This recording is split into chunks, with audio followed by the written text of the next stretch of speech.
So from the time we're young, particularly within the Christian community, we're raised up to be people of impact, to be individuals who go out in the world and make an impact.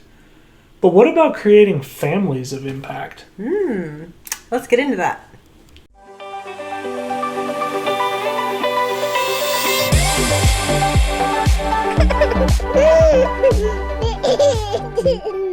Hi everybody, I'm Nathan Warnock. I'm Andrea Warnock. And you are listening to Family Friday on Marriage by Design. This is a show that we do every Friday where we take a look at what the Lord says about how we raise our families, about the structure of the family, and what we can do as parents to raise our children up to create a family environment according to God's design. Cool. So it's a new month, and we are talking about a new topic this month, which is creating an impact with our family, creating a family of impact.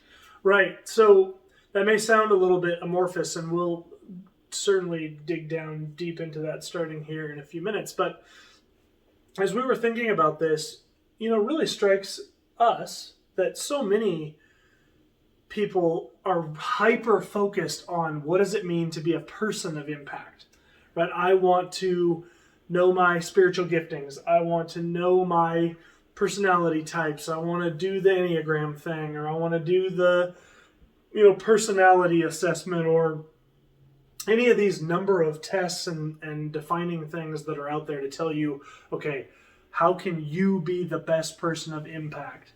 But so often we look at our responsibilities as parents and within the family, and we look at the family as like this sort of vehicle that the Lord provided so that children don't die.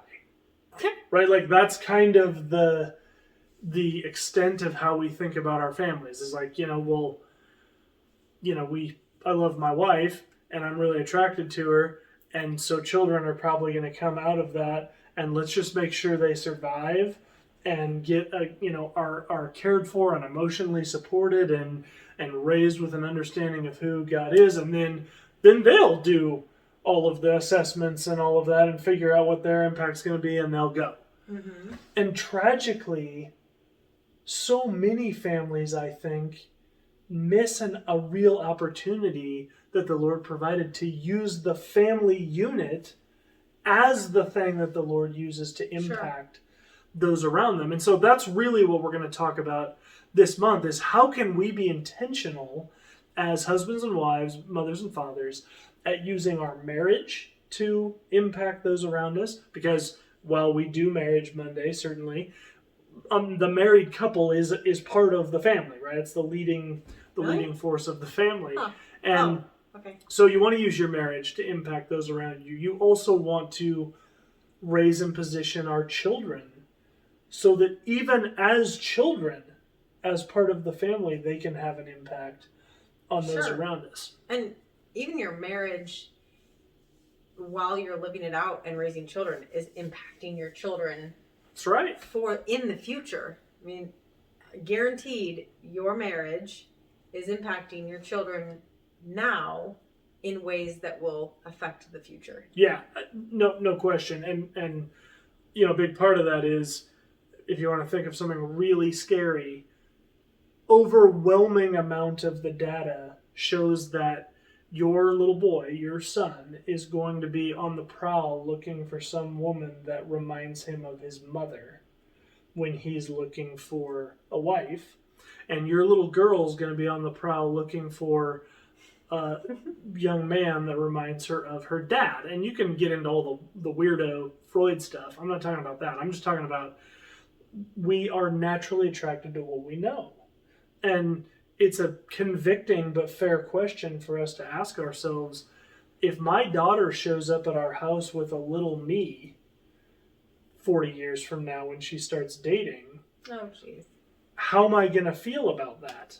And that is convicting to me, to think about, man, how do I treat her in a way that I would accept another 40 or 50 something treating kind her. Of is she conditioned to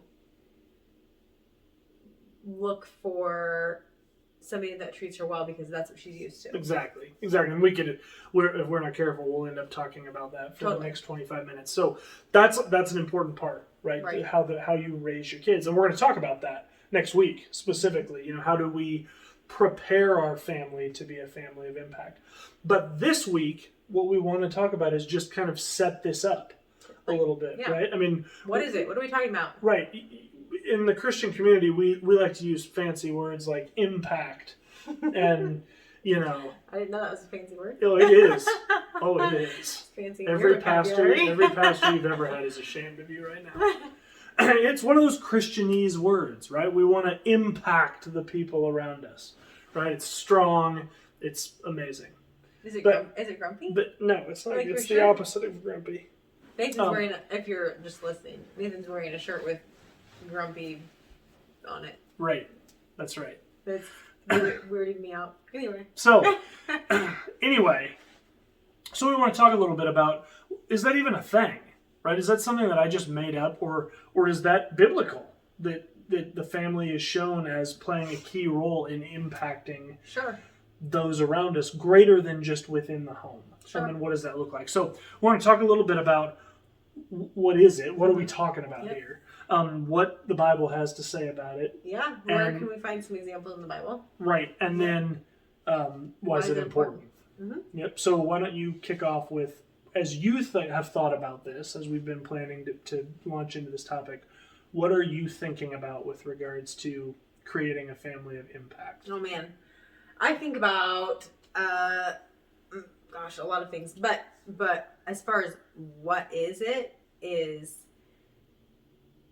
really trying to live our lives in a way that's kingdom focused. Yep.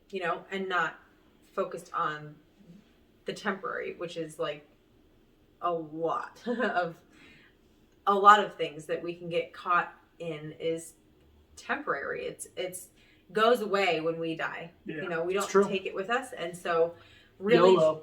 What? YOLO. Oh gosh. So I'm hip with the kids. Yeah, you're so hip. Totally hip. So what I think of is really trying to be kingdom focused in a lot of things that we do, and teaching my kids to be kingdom focused as well. Choosing to not get caught up in the anxiety and the worry and all that of the world, but also not the stuff of the world too. Yeah, right. It's not a bad thing to there's that Bible verse that be in the world but not of it. We live here in the world. It's not like we can totally separate ourselves from things that are going on around us. Sure. And it's okay to be involved in, quote, the world. Sure.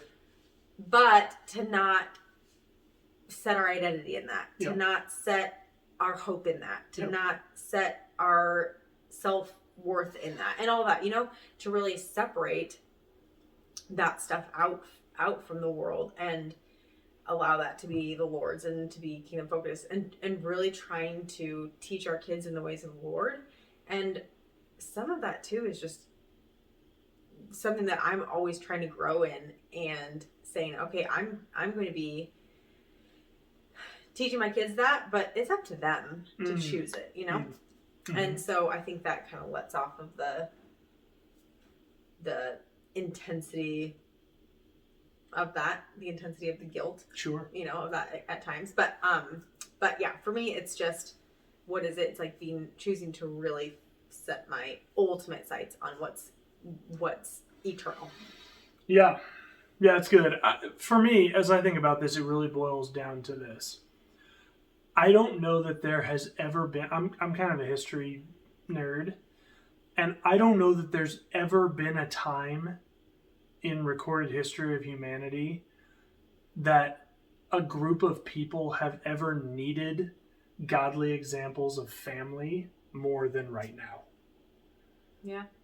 Particularly in this country. Could be. Like, we have we as America have gone out of our way to castrate, undermine,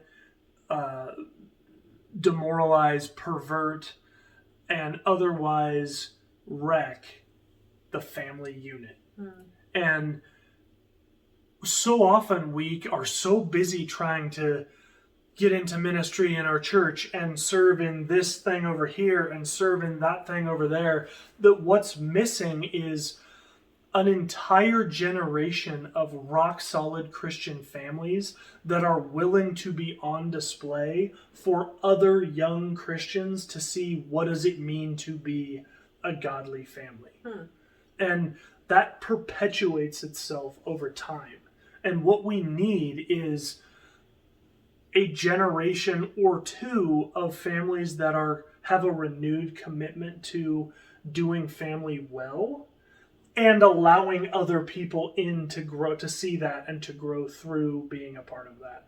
And that's what being a family of impact is.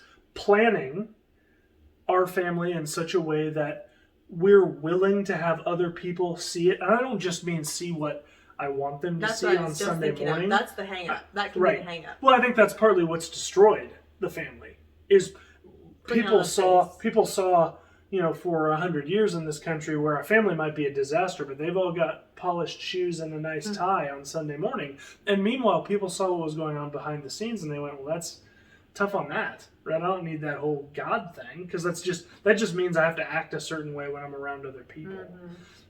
What I'm talking about is a family that's willing to be genuine and transparent, right? And not hypocritical, understanding that it's not by this impact that we obtain salvation, but it's because of the salvation that's been given to us that I want other people to see my family, warts and all, and see the work that the Lord's doing in and through us. And that's the key, is it's God, right? Exactly right. It's not us. It's not what we're doing or not doing, or what our kids, how well behaved or that our kids are or aren't, or what they're doing or whatever. Sure. It's all just allowing God to work in your family and allowing others to witness that. Right. Yeah, that's a great point, because I don't want anything on any of our shows ever to feel like, hey, let us tell you how we're sweet and what we do. We're not. I mean, I can't stress enough. We're not. Right. I mean, you're not. What? No, I am not. Kidding, of course. It's both of us. But I mean, that's, we're not perfect. But what we need is not perfection. We need transparency. When I'm talking about the families of impact, right? People that are willing to say, you know what, you don't need to be perfect to be used by the Lord. You don't need that. No. The Lord didn't look throughout the Bible. You don't even need to be close to perfect. The Lord used some of the most broken people we can imagine for the greatest impact in the Bible. I mean, go through all through the Old Testament. The people the Lord chose to use, right, were oftentimes the rejects. So let's get into that. Let's talk about some examples from the Bible. Yeah, so specifically for this, we're going to talk about examples in the Bible of how we see clear impact from family. And could be, we've got some positive examples. There are also some negative examples. Sure. As well. So maybe we'll just go back and forth, give an example, and kind of explain that, as best you can. Okay. And go from there. Esther and Mordecai. Sure. So if you look in the book of Esther, or Mordecai, or the book of Mordecai, I'm not sure that up. That's I'm not sure that that's in my Bible, but it's not. I wrote it. No, the book of Esther. The book of Esther talks about this amazing story of a woman or a young girl who was mostly raised by her uncle Mordecai, and raised to really love the Lord. And this was in the Old Testament, by the way. Yep. Really love the Lord, and she was then, through a very crazy set of circumstances, made queen. Mm-hmm. And at the time, the Jewish people were about to be very persecuted by somebody who was close to the king. Mm-hmm. Kind of his right-hand dude. Right. And Esther was used to save her people because she just allowed the Lord to direct her steps. Right. And she also had had been raised by Mordecai to love the Lord Yep. and hear his voice Yep. and know what he was calling her to, and also used her relationship with Mordecai to get wisdom from him and all that sort of thing. So she helped to save her people because she listened to the Lord literally directing what to say. Right, which she had learned from Mordecai. Right. It's an amazing story. Yep. Amazing. And one of the greatest verses in that book is, that you were created for such a time as this. Yeah, it's really a turning point for Esther because she's struggling for reasons you'll have to read the book. It's a super interesting read. If you've not read it, it's not a difficult book to understand. I would highly recommend reading it, and you can read it, in a night or two, even if you split it up into smaller chunks. So, but one of the turning points is she's wavering in, can I approach my husband, the king, about, because she had hidden her identity about who I really am and about protecting my people, because he could have her killed. The king could. Mm-hmm. And she goes to Mordecai to ask him about that, and he responds with some other things, but he says to her, Esther, who knows but that you weren't created just for this purpose? And he had built up enough moral authority in her life that he could bring a hard word to her. Mm-hmm. Because essentially he was telling her, look, yeah, you might die, but this is more important than that. Maybe that's God's plan. Right. Yeah. Right. And he had enough moral authority with her through the way that he raised her and the way he pursued her in the family unit that he could, at the most critical moment, bring that challenging word to her, and it ended up being a turning point in her life. And it's a beautiful story, a beautiful word that he gave her. And so his diligence in raising her in the ways of the Lord, and then her obedience to the Lord saved the people of God, the Jewish people. That's right. And that's a great example of how family was used in the Bible for amazing impact. That's right. Speaking of babe, Esther, one of only 2 books in the Bible that does not mention God in the entire book. Do you know what the second one is? And we were just talking about it the other night. Yes. No. We were just talking about this book the other night because I thought, this book doesn't mention God either, but I don't remember. So this is a brilliant way of me cross-marketing another one of our shows. Does that give you a hint? Yeah, I'm sure, because we were just talking about it in Monday on one of our shows. Right. It is Song of Solomon. Yes, duh. Which we are talking about in Thirsty Thursday. You just heard the first one of those yesterday. Yeah. But yeah, Song of Solomon. That's why we were just talking about it. That's right. Song of Solomon and Esther do not mention God throughout the whole book. I think every child that I have takes away more brain cells. So, just a little bit. Babe, you got tons to give. No, I don't. I really don't. Just a little bit. Just if you have kids, you'll just get dumber with each child. So wow, you have that to look forward to. So back to what we're talking about. So the one I wanted to bring up, and then maybe we'll give maybe a couple of more negative ones or one or other ones. But the one that I wanted to raise was from the New Testament, and it's with regards to Timothy.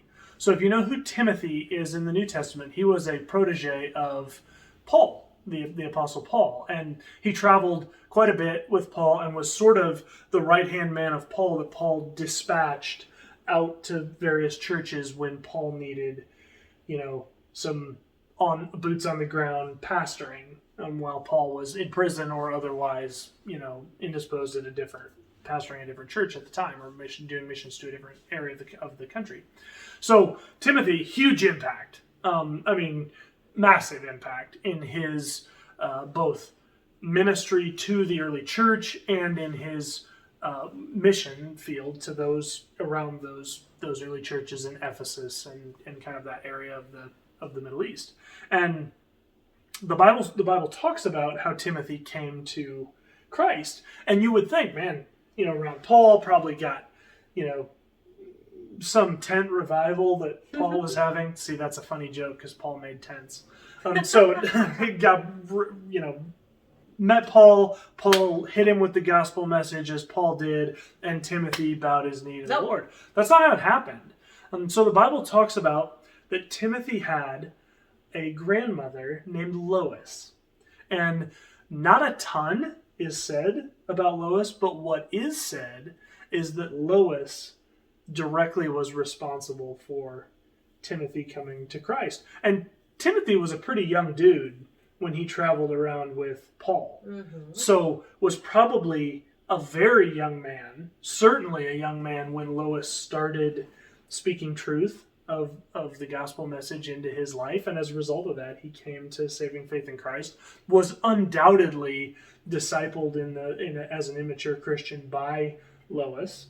Probably plugged into a group of other another church community there, a Jesus community there, and then ultimately gets connected with Paul and has an amazing impact, all because of his family, Grandma Lois, and a grandma that chose to really pour into his life. Mm-hmm.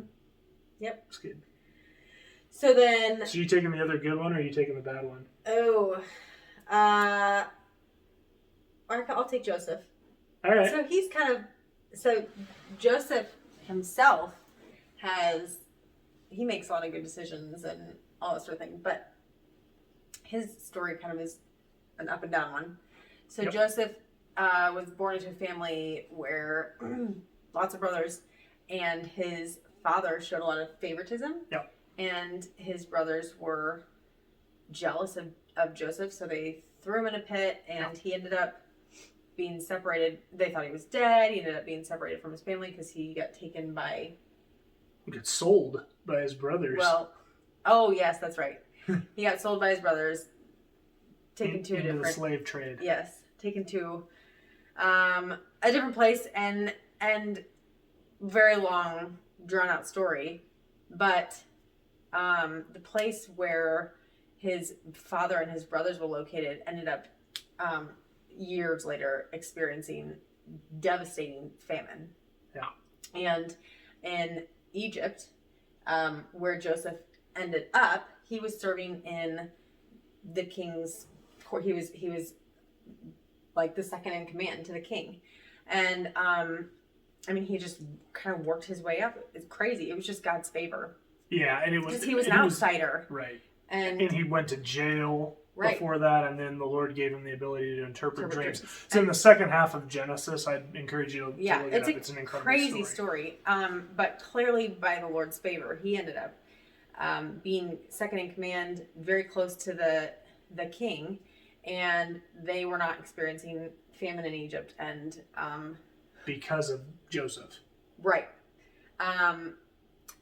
And so brothers came to get his brothers ended up coming to get food from Egypt. They had no idea that Joseph was alive or that he was serving the king or any of that.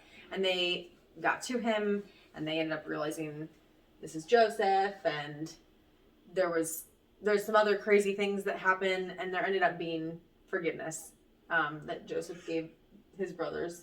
Yeah, it's exactly. It's great. No, you nailed it. And if you take that story on, the really incredible part is, so then Joseph invites his brothers and his father, who was aging at that point, to move to Egypt, to the land of Goshen, which the Lord clearly orchestrates them to be there as they expand as a people. They're there for 400 years, and that leads into the Moses and the Exodus story. Just tucked my punchline. Did I? No. Oh, sorry.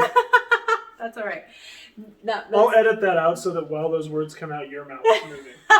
I don't care. It's totally fine.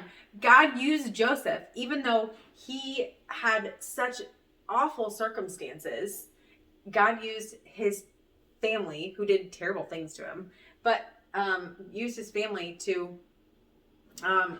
God used Joseph to save his family. Yeah. And then really save the Jewish people. Yep. Eventually, his family line saved the Jewish people through the Lord. Of course, It's always the Lord.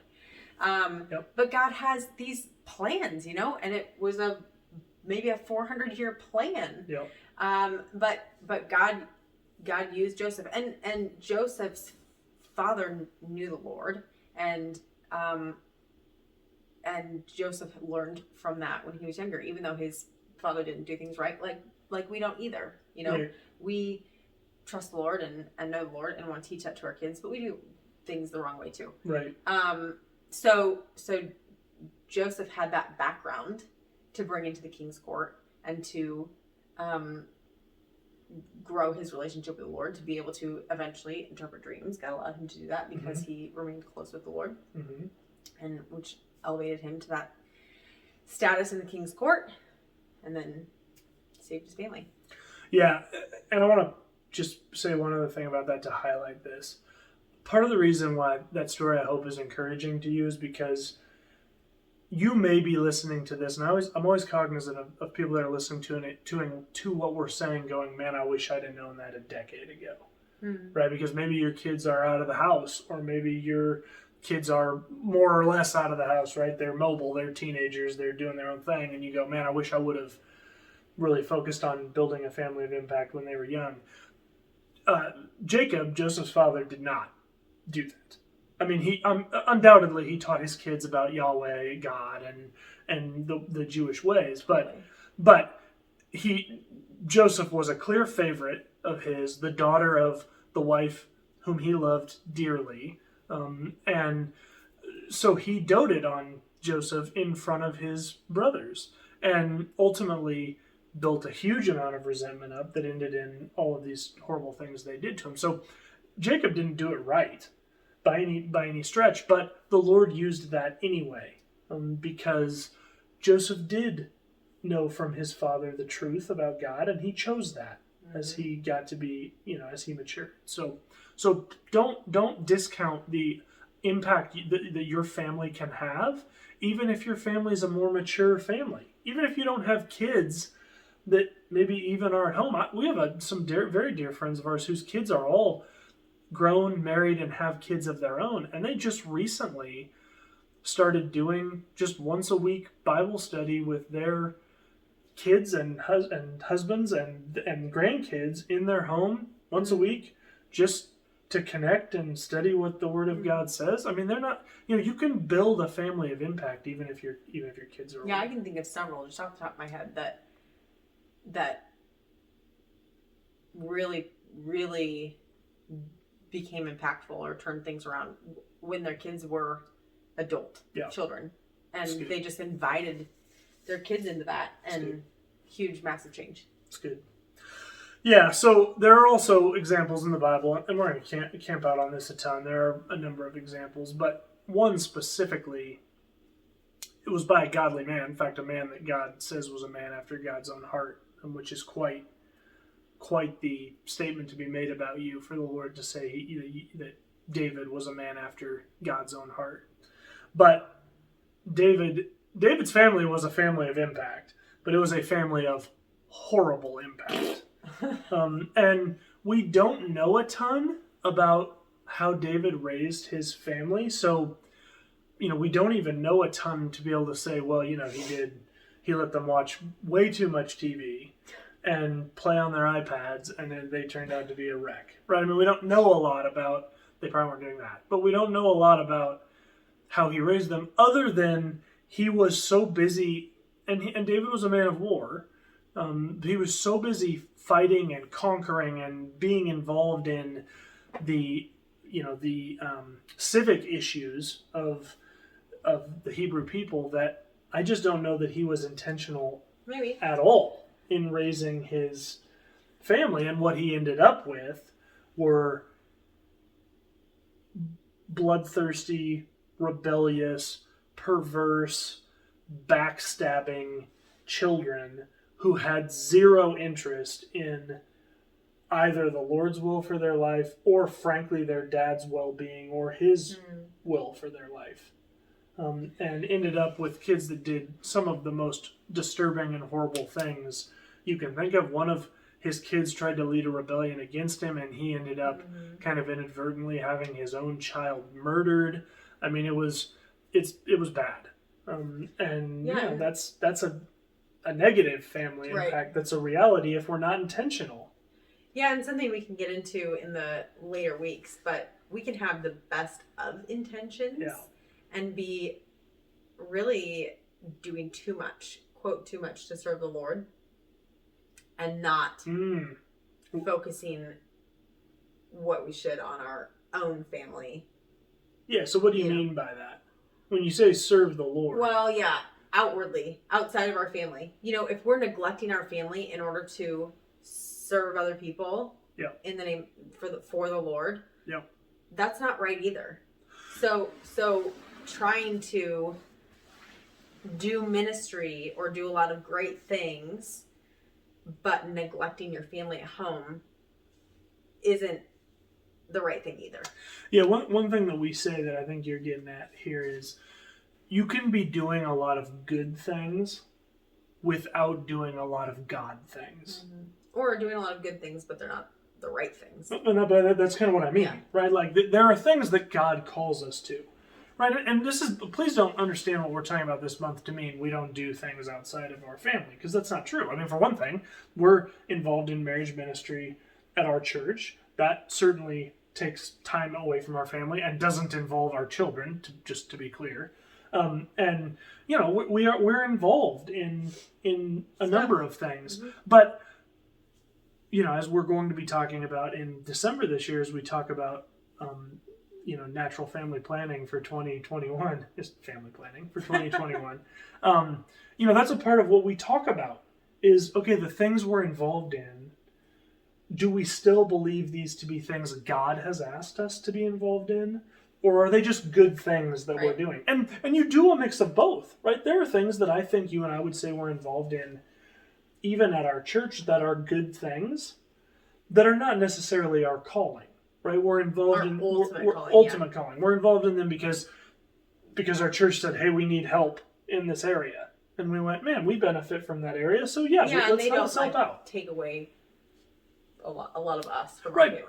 Right. But my please hear me. What we're saying is, it's important to just evaluate, man, the things I'm involved in, are they God things? Are they things ordained by God in my life? Or are they just things that we're doing to help out that maybe, if you're honest, are taking away from really pouring into your family unit and building a family that is designed to be used by the Lord for maximum impact in your sphere of influence. Mm-hmm. Yeah. Awesome. All right. So why is it important? We probably covered a decent amount of this, but if you were going to boil it down, babe, what would you say? Why is this an important thing? Well, two things. Others need the Lord, and that can happen by you just following His will. Yeah.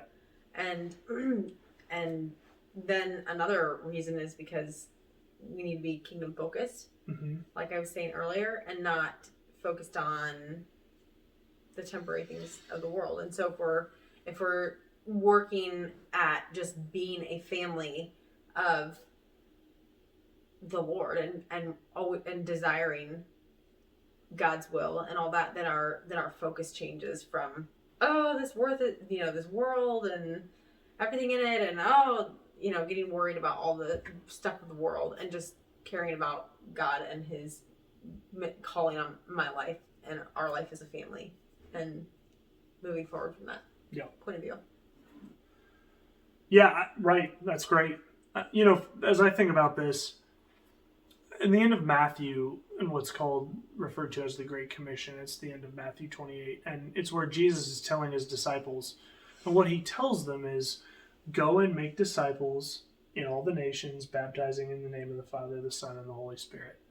And when we think of that verse, in our minds, we take that to mean, go and make converts in all the nations. Go and make Christians in all the nations. But that's not what it says. And the word disciple is a specific word. It means student. Go and make students of the Lord in all the nation. Our families, when rightly prepared, equipped, and positioned, are incredible teachers to those around us. I mean, if you have children, and as a family of 4 children, I can't even daily, there are things that happen where Andrea and I go either out loud or to ourselves go, yeah, that preaches, right? About things that our kids say or things that our kids do or the All the way they time. interact with each other. And so when we equip our family unit to be able to go out and be transparent about our faith, about how we've structured our family, about our highs and lows, our positives and negatives, the things the Lord's speaking with us, what we do is we allow other couples and other families to become disciples of God's design for marriage by recognizing another family that is holding themselves out as example. As you look through Paul's epistles, time and time again, Paul says, here's the doctrine of what I believe. And he always comes back to, but I served as an example for you, be like me. Mm-hmm. And he doesn't mean it as a, I'm sweet, so be like me. He meant it as a, I'm actively putting myself out as an example so that you can follow after the Lord by seeing my example. That's what we want to do by having a family of impact. Equip our family to be able to be used by the Lord, and then position our family such that we can have that impact and go and make disciples of those families and those couples around us. That's what we want to do. That's going to be our quest this month. Great. Anything else, babe? No. Awesome. Guys, thanks so much for joining us. Really appreciate it. Have yourselves a great weekend, and we will see you next week. Remember, God's for your family. Have a good weekend.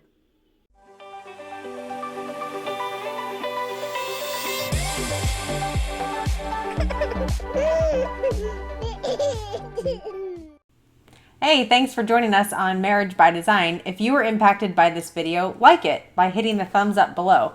Also, don't forget to subscribe, and once you subscribe, hit the bell icon so you can be notified when new episodes release. Excellent. Also, one of the huge pillars of our show is interactivity between us and you. So we would love you to comment down in the comments below if you have thoughts about this video, or if you have questions or other things you'd like to see considered in the future. In addition, if you'd like, you can email us. That's marriagebydesignpodcast@gmail.com. We're also on Instagram @marriagebydesignpodcast, or you can find us on Facebook by searching Marriage by Design Podcast. Finally, if you want to, you can tweet at us. We do have a Twitter account that is @MarriageXDesign. Thanks, and have a great day.